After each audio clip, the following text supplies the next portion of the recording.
is Lucas Spielberg. And this is Ashton Spears. And we definitely watch WGS-TV.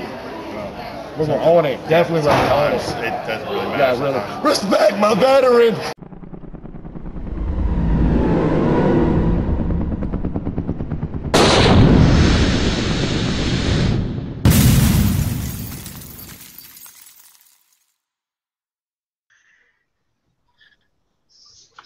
Hello everyone, welcome to another installment of WGS-TV right here on youtube.com/WrestleGamer and ZFX-TV. I'm the WrestleGamer, Double B Bunny Bujo, and this is going to be the Impact Wrestling review for the week of March 6th, 2014. Screw you, dog. As you guys can see, I have the panel with me, and let me go ahead and introduce the panel. Again, shut up, dog. I'm doing an Impact review whether you want me to do it or not. What? Yeah, the day dog. First off, ladies and gentlemen, first off, he's our resident music mogul over on youtube.com/Lance Moss TV. He is the incomparable Lance Moss. Lance, how you doing? I'm doing pretty good. Thanks for having me. Ladies and gentlemen, he's over on the Hoodad Temple on uVlog or iVlog, I believe it is now. Ladies and gentlemen, James from the Big Easy. James, how you doing? It's two sites, two different sites. There is the uVlog and an iVlog. This is just a new test home, so yeah. And ladies and gentlemen, from youtube.com/KillerXKenny, the man from South Park, simply known as Cartman. Cartman, what's up? What's up, people? Well, let's go ahead and talk about the opening segment on Impact Wrestling, which was basically the confrontation, a segment between Team Roode and Team MVP. Everybody wanted to know exactly who was going to be Team MVP's fourth partner. And I want to say this, after they made the announcement, because MVP officially announced it as Jeff Hardy. And what I fail to, I guess, kind of understand, comprehend, over the last 3 weeks, we've seen Willow vignettes, thinking we're going to see a progression of a new character in TNA, and then they have MVP blow it all to hell by announcing that Jeff Hardy is going to be the fourth member of his team. Lance, I just can't understand TNA's thinking, why would they announce that, Willow is coming, which we know is a Jeff Hardy character, and then now blow the whole thing all to crap by officially announcing Jeff Hardy is going to be at Lockdown? Well, thing is, Billy, some people do know that Jeff Hardy is Willow, but there are a lot of people that don't know that Jeff Hardy is Willow. And TNA is known for having a bunch of some guys having multiple characters in the show. Do we need to remember Christopher Daniels, a.k.a. Suicide, a.k.a. Curryman? Yeah, I was just getting ready to say that. I mean, the thing is that I feel like they're gonna use Jeff Hardy differently than Willow. I think Willow's gonna be a whole separate thing. Jeff Hardy's gonna play two characters basically. Exactly. Do you think it'll be kind of like what they did with Mick Foley, in the WWE, Cactus Jack, Dude Love, Mankind, that kind of stuff? Is that the norm in wrestling today to do multiple gimmicks like that? Yeah. Well, yeah, apparently so. But the segment kind of ended up breaking down as it always did in wrestling, and which leads to the big six-man tag, elimination tag, with the winning team getting the one-man advantage at Lethal Lockdown. And I'm going to say this right off the bat. Traditionally, in professional wrestling, when it comes to having an advantage or disadvantage in any kind of form or facet, especially when you look at Lethal Lockdown, traditionally, the heel team always has the advantage. The heel team always has, because you want your face team to be the one to kind of overcome the odds of sorts in a way. They want to have that because for maybe it's some sort of dynamic in wrestling that we're not aware of or yet, but from what we've always seen, has always been the heel team to get that advantage. Now, the elimination tag kind of went a little weird of sorts, not unlike this review, guys. If you're watching this right now, we do thank you for joining us. Now, as far as the way it went, it came down to 1-on-2. The team, it boiled down to Davey Richards against both Bobby Roode and Austin Aries. And at one point, it actually got to the point where Austin Aries took out a steel chair and then began attacking Davey Richards with it, thus getting himself disqualified, but at the exact same time injuring Davey Richards. And then they decided to postpone the match until the end, which kind of makes sense if you think about it. You open up with it and you kind of finish with it, being one of your main angles of sorts in a way. But that's the kind of way everything started out on Impact. As we take a look at the next match, Samuel Shaw. Show of hands, how many people here right now actually consider the Samuel Shaw stalker gimmick to be absolutely fucking creepy? I sure do. Can I raise both hands? Both, yeah. Can I use? Yeah. Can I use both feet? Yeah. Oh God. Oh God. James, wash them things once in a while, will you? Shut up. Please. No, I know I ain't got good feet, but I ain't gonna show him here. Somewhere away from here, please. Just continue. Oh jeez. Yes. Anyway, Mr. Anderson. Weird ass. We do get the announcement. we do get the announcement that at Lockdown it will be Samuel Shaw taking on Mr. Anderson, and Mr. Anderson kind of came out and kind of dubbed Samuel Shaw a new nickname, called him the Creepy Bastard. And in all intents and purposes, I think it's kind of spot on. But he ended up taking on Eric Young, and the matchup was okay, I would think, to say the least. But needless to say, from what we saw tonight, Carmen, this wasn't going to be the last we were going to see of Samuel Shaw and Mr. Anderson, correct? Hell no. Yeah, we'll if you guys wonder what we're talking about, we'll get to it at that point in the show. But needless to say, it was quite the interesting confrontation. Because Samuel Shaw goes in the back, he's looking for Christy Hemme. We'll leave it at that.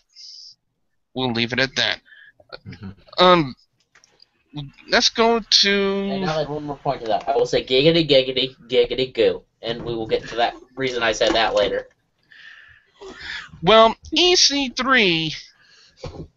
First off, can somebody explain the shirt that EC3 had on?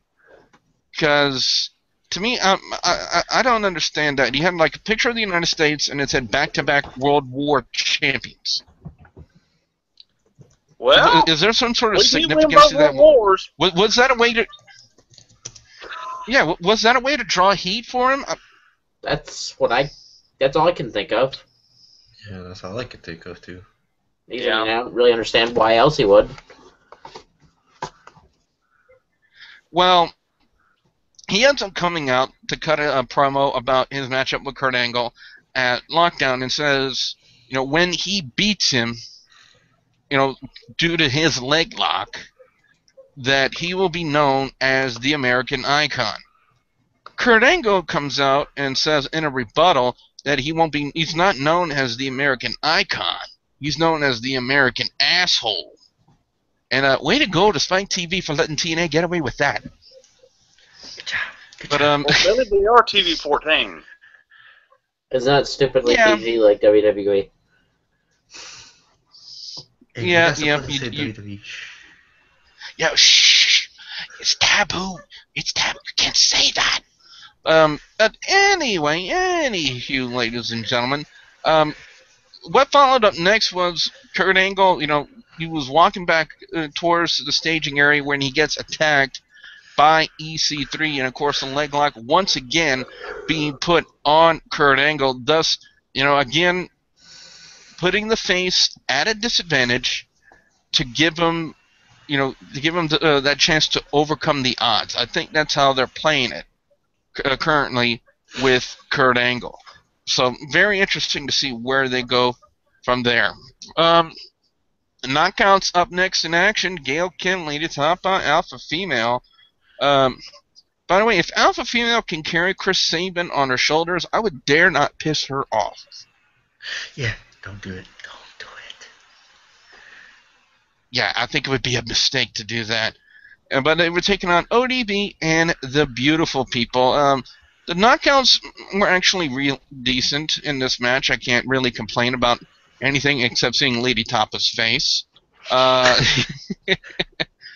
probably going to get crapped all over the place for that one now. But anyway, the finisher boiled down to Velvet Sky hitting her version of the pedigree. Correct me if I'm wrong. The name kind of escapes me, but isn't it called like the Botox injection or something like that? Yeah, in your face. In your face. Yeah. Oh, the in your face. Yeah, that's right. I do apologize. I don't. No. So, yeah. Yeah. Didn't she have another move called the Botox injection, or was that Angelina Love? I think that was Angelina Love. Yeah, it was. All right. Now, one thing I said during the live coverage of Impact Wrestling is, after, MVP, we're talking about MVP on TNA, not our MVP, the Bay Area MVP known as well, that if we would see another Willow vignette, I would be officially confused. Well, we saw another Willow vignette. So, my question to you guys, this Sunday at Lockdown, are we going to see Jeff Hardy, or are we going to see Willow? Probably Jeff Hardy. Lance, what do you think? I say in a weird way, both. Because Jeff Hardy can be there, he's going to get taken out by somebody. Say, "Oh, since you left the company, you can't be here." Then one way or another, MVP is going to bring in Willow. Yep, I can see that happening. He gets taken out by like EC3 or somebody like that, or Rockstar Dud. Spud. Dud. Okay, or Dud, as you put him. Besides Rockstar Spud, because Rockstar Spud couldn't take out a 2-year-old.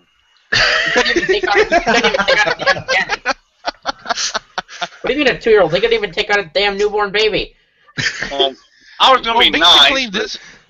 Not even this can of Coke. I mean, hell, he couldn't even take out an empty soda can. He couldn't even take out James. You couldn't even take out this 3DS. Or even this, this ball of aluminum foil.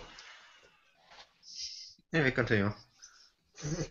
Well, anyway, guys and gals, the vignette was not really as cryptic as we were seeing. It kind of signifying, the time is rapidly approaching that we will see Willow.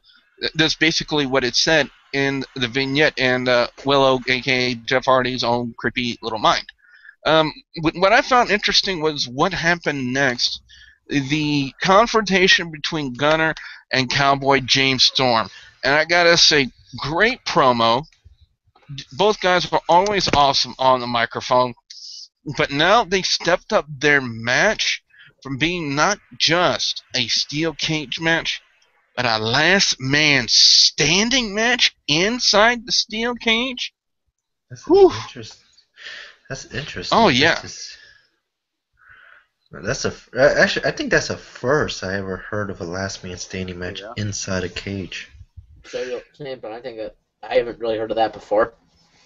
But damn.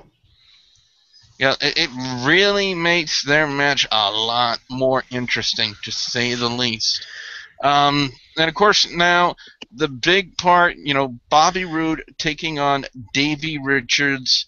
Like I said, it kind of went the route I thought it was going to go, with the shoulder being injured, that Roode would go after it. He did. He hit the Roode bomb, then he went to the crossface on Richards. As soon as he tapped out, he locked on a Fujibar armbar. Yeah, that's what it's called, Mike Tenay. Fujibar armbar. Learn your fucking moves. That's kind of how they lifted it there. And then, like I said, typically in wrestling, traditionally, when it comes to, a team having the advantage, it's always been a heel team. It's always been that way. I wish I could explain it further beyond that, but that's basically, because if you think back to every Lethal Lockdown they ever had, has the face team ever had the advantage? They never had the advantage. It's always been the heel team, because they want the face team to try to overcome the odds, to try to connect with the fans on that level. That's my thinking on it. I don't know if you guys agree with that or not. I don't know if you have your own interpretation of it. Hell, I'd even go as far back as saying the War Games. It's always been the heel team has the advantage. I think it was that one weird time in 1995 they had Hogan's team.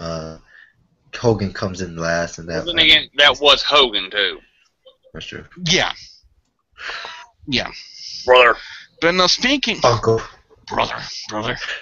Well, man, hey, that's WWE now. That's WWE now. We're not on WWE. Wait. Sorry. Yeah. You guys stay quiet or else they'll flag down the video. Oh, God. No, don't worry. Billy's gonna censor this part out. Beep. Well, maybe. Anyway, guys and gals, the finale of Impact Wrestling this week, which is basically this go-home show to Lockdown, was, of course, the confrontation between Samoa Joe and Magnus. With this matchup being what's called Joe's Rules, it really does favor him. But, I gotta say, it's really hard to say, will TNA put the title on him at Lockdown? It's really hard to say at this point in time. But I will give him this, though. They closed the show out on a strong note. I'm sorry? With a bang, they closed it out. It's like of course. Try to do what WWE does. Yeah, Samoa Joe playing up his violent part. Magnus thought he could get a cheap shot in, doing the headbutt, and he ends up on the wrong end of it, especially getting the Kikita clutch, and that's how pretty much they end Impact Wrestling. So, with that being said, guys, it is now time to go into overall scores and our picks. I'm sorry? You forgot about Mr. Creepy Bastard that should have been on To Catch a Predator. Oh, yes. How you forget about the creepy bastard? How did you? Well, how do you forget about the guy who bastard, starred in To Catch a Predator? Well, let's just say this. Samuel Shaw was looking for Christy Hemme. Went to the women's locker room where we saw Velvet Sky nearly topless. So Giggity. And Winning. Winning. You will never see that in the other company. You will never see that ever again. Yep. Us poor bastards. Yep. Got her. So he ends up looking for the makeup place, as he was directed to by some guy on a telephone. No, it was directed to a guy. Yeah. Anyway, the guy he walks in, sees a person with red hair, thinks it's Christy Hemme, gets up. It was Mr. Anderson in disguise getting his revenge on Samuel Shaw of sorts, and then takes lipstick and starts going all over his face. Going Mr. Picasso all over Samuel Shaw. Interesting. It was. That's all I can think to say of that. That's all I can think to say of that. Is interesting and kind of funny, and yet Samuel Shaw with lipstick on his face is still creepy. With it being the stalker gimmick. He still belongs on To Catch a Predator. Yeah. Well, technically no, Pretty because much. Christy Hemme is over 21. Again, Oh, just as yeah. long as I can catch a predator. And so I'll quote right from the somebody commented this on the TNA's YouTube channel. It says, "How is it referring to Samuel Shaw? It says, how is this guy not been able to catch a predator yet?" I agree. How? It's not that hard to find this creepy bastard. At least he's got the CLB. Oh, Oh God, James, you need to bring that up. only on WGS-TV, guys, where you'll hear those kind of references about creepy little bastards and creepy bastards. On that note, guys and gals, it is now time to go into our overall scores and our picks for best and worst match or segment of Impact Wrestling this week. And to me, guys and gals, this was really a difficult, because we only really had 4 solid matches, in a sense, on Impact Wrestling this week. There was only really 2 matches that had a definitive end, and that's Bobby Roode, Davey Richards, and the Knockouts match. And I will say this: I liked the 6-man elimination tag team match concept. You know, they really could have done a lot more if they would have moved it to the main event and kind of had it as their featured bout for the main event. But then again, you know, it's unique thinking to kind of prolong it by having them postpone it until after, you know, till towards the end of the show, to give Richards time to heal up on his arm, which ultimately led to him getting defeated. So, with no matchup, I'm going to go best segment. Best segment, hands down, I love the Gunner Cowboy James Storm confrontation. It was great. These 2 guys are going to put on one hell of a match, and then for the fact of the matter that their matchup is now stepped up to be a last man standing match inside the steel cage, and with this feud as hot as it is right now, is definitely going to make this matchup worth watching, and they pulled off the segment beautifully, in my opinion. So that's why I'm going to go for that being my best segment. Worst segment? Oh, jeez. Samuel Shaw. Poor Samuel Shaw. It's not every day you get beat up by a dude and... It's not every day you get beat up by a dude and dragon and then you had lipstick put all over your face. And still want to catch a predator. You know, if I could nickname that another segment, I would call that probably, worst segment or funniest segment of the night. I'm really on the fence about that. So my overall score for the Go Home show to Lockdown for TNA, it was a decent show. I wouldn't say it was a very strong show, but it was still a decent show. Nonetheless, in my opinion, it's going to get a 3.5 out of 5. That's my official score. Lance, let's go to you next and find out your overall score and your picks for best and worst match or segment of Impact Wrestling. Yeah, best match, I gotta go with the main event. With an honorable mention to whoever those people were fighting out in the crowd during the 6-man. And best segment, yeah. Best segment, probably the Gunner and Storm segment. Hands down. Worst, I gotta give it to the promo for the returning King of the Night. Or whoever that was. Oh, yes. I'm not Kenny King. I'm not a Kenny King fan. He just rubbed me wrong. Well, I will say this. Well, you know, promo-wise, yeah, he's rubbed people the wrong way, but you know, inside the ring, the guy is talented. Yeah, but Mike, I'm not a fan. Well, maybe the King of the Night gimmick will be a little bit different for them from than something we've already seen from Kenny King. So maybe that'll be different. Yeah. So let's go over to James next and get his overall score and his picks for best and worst match or segment of Impact Wrestling. 2.5 out of 5 for the show. Best would have to be the segment between Gunner and Storm. I agree. Honorable mention: fight in the crowd during the 6-man tag team match. Fight in the crowd, Jerry. Worse, Dixie Carter on the microphone. That's all I need to say. But the question is, does it really need to be said? No. That's all I'm going to say about that. And so finally, we go to Cartman and get his overall score and his picks for best and worst match or segment of Impact Wrestling. Best, I'd have to say Gunner and Storm. Worst, #creepy bastard. And anytime Dixie Carter gets in the microphone. Oh, jeez. That's simple. All right, well... And I forgot to want to mention. know... I won't mention. Go ahead. Fat drunk people in the crowd. Fight! Fight! Fight! Fight! Fight! Yes.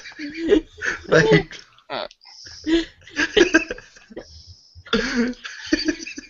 Thanks, all right, Lance. with an honorable mention to the people fighting out in the crowd, what we want to know now from you guys out there, the viewers and subscribers, your thoughts on Impact Wrestling. What are your overall scores? What are your picks for best and worst match or segment of Impact Wrestling? We definitely want to hear from you guys out there. I definitely respond to everybody's comments, so be sure you put your comments in the comment section below. Don't forget to like and favorite this video. Lance, what can fans expect to see when they come visit your channel over on youtube.com/LanceMossTV? Album reviews, NASCAR discussions, Redneck Gourmet cooking videos, Q&As, and whatever else pops into my head. James is in the Who Dat Temple over on iVlog. James, you got anything coming up? Game shows, video games, like the one on my hat, wrestling talk, and random stuff. You can find me on iVlog, which is still in testing right now, ivlog.tv/user/fatboy504. Or you can find us at uVlog, which you have to search up the Who Dat Temple. If you want to also see the Bay Area MVP, same thing, just change Fatboy504 to Bay Area MVP, or just look up the Hood on uVlog. All right, ladies and gentlemen, the man from South Park, simply known from Cartman, is also on YouTube at youtube.com/KillerXKenny. Cartman, got anything coming up? Racing, crafting of mines, and that's about it.